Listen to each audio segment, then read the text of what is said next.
Limitless, you guys are playing such interesting characters that are kind of being forced to work together in unusual circumstances. Yes. What can you share about that? We haven't even done a scene together yet. I chase him in the pilot, but since he's on NZT, I never catch him. Yeah. You know, He's so a hard man so to that's, catch. He's tough to catch when he's on the drug. Performance-enhancing drugs, man. Yeah. Run So faster, jump higher. it's really a cool show, and couldn't be more proud of it. And I'm happy to be on. I play Special Agent Boyle, Spellman Boyle, who, you know, wants to do his job the right way. Is actually forced to recruit this man who can take NZT seemingly without side effects. My character wouldn't know how and why that's the case, but he does a great job, and he's great in the show. Couldn't be more proud of the quality of Limitless. It's really great.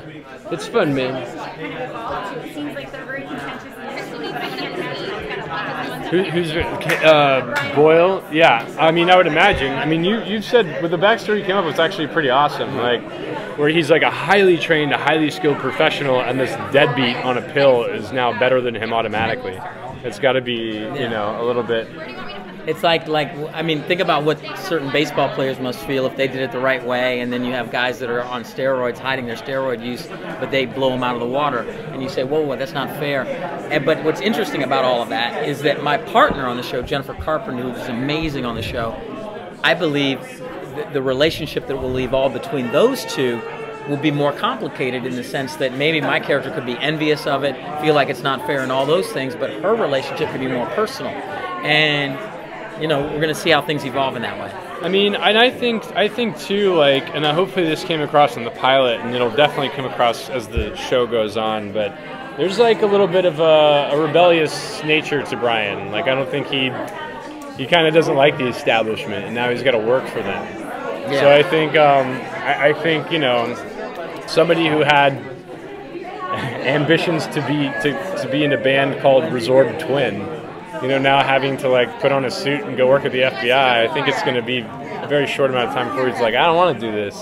You know, so what? You know, like, I don't want to work for the man. So I don't know. Brian was a really fun character to play, and the way that everybody on the creative team kind of pitched him was and Bradley, is you get to play kind of two characters in the pilot. You play this guy before he ever takes the drug, and then you play him on the drug, and then who he is after he's taken the drug. So it was a really cool kind of Venn diagram of shades of who this person is. It was fun. You know what? You know what was great is I had Bradley, because Bradley was like, let me tell you exactly, because I think they wanted a real congruency with the effects of the drug on Eddie Mora to the effects of the drug on Brian and anybody else who takes NZT.